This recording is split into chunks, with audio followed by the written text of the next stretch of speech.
ನಮಸ್ಕಾರ. ಜಿನಿ ನ್ಯೂಸ್ ವೀಕ್ಷಕರಿಗೆ ಸ್ವಾಗತ. ಎಲ್ಲ ವೀಕ್ಷಕರಿಗೆ ನಮಸ್ಕಾರ. ನಾನು ಸಂಧ್ಯಾ. ರಾಜ್ಯದ ಸರ್ವತೋಮುಖ ಪ್ರಗತಿಗೆ ಕೈ ಜೋಡಿಸಲು ಅಧಿಕಾರಿಗಳಿಗೆ ಸಿಎಂ ಡಿಕೆ ಶಿವಕುಮಾರ್ ಕರೆ. ತಮ್ಮ ಶಕ್ತಿ ಅದಮ್ಯವಾದುದು.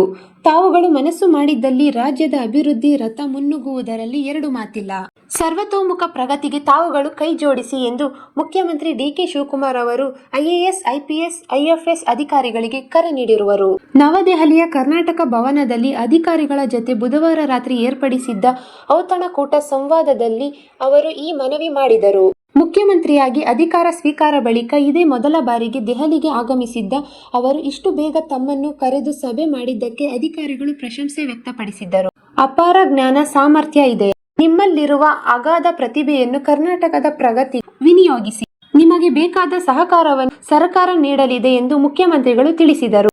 ಕೇಂದ್ರದ ಅನೇಕ ಯೋಜನೆಗಳ ಲಾಭ ರಾಜ್ಯಕ್ಕೆ ದೊರೆಯುವಂತೆ ಮಾಡುವಲ್ಲಿ ನಿಮ್ಮ ಸಹಕಾರ ಬಹುಮುಖ್ಯ. ಕರ್ನಾಟಕದಲ್ಲಿರುವ ನಿಮ್ಮದೇ ಸಹೋದ್ಯೋಗಿಗಳ ಜತೆ ನಿರಂತರ ಸಂಪರ್ಕ ಸಮಾಲೋಚನೆ ನಡೆಸಿ ಅಭಿವೃದ್ಧಿ ಯೋಜನೆಯನ್ನು ರೂಪಿಸಿ. ಬಾಕಿ ಇರುವ ಯೋಜನೆಗಳ ತ್ವರಿತ ಅನುಷ್ಠಾನಕ್ಕೆ ಕ್ರಮ ಕೈಗೊಳ್ಳಿ ಎಂದು ಮುಖ್ಯಮಂತ್ರಿಗಳು ತಿಳಿಸಿದರು. ತಾವು 35 ವರ್ಷ ಸೇವೆಯಲ್ಲಿರುತ್ತೀರಿ. ನಾವು ರಾಜಕಾರಣಿಗಳು 5 ವರ್ಷಕ್ಕೊಮ್ಮೆ ಅಗ್ಗಜಗ್ಗಾಟ ನಡೆಸುತ್ತೇವೆ. ಆದರೆ ಒಂದು ಸರ್ಕಾರಕ್ಕೆ ಉತ್ತಮ ಹೆಸರು ತರುವ ಶಕ್ತಿ ನಿಮ್ಮ ಕೈಯಲ್ಲಿ. ನಾನು ಅಧಿಕಾರಕ್ಕಾಗಿ ಅಧಿಕಾರ ಮಾಡುವುದು, ಏನಾದರೂ ಸಾಧನೆ ಮಾಡಬೇಕೆಂಬ ಛಲಕ್ಕೆ ಅಧಿಕಾರ ಬಳಸುವುದು.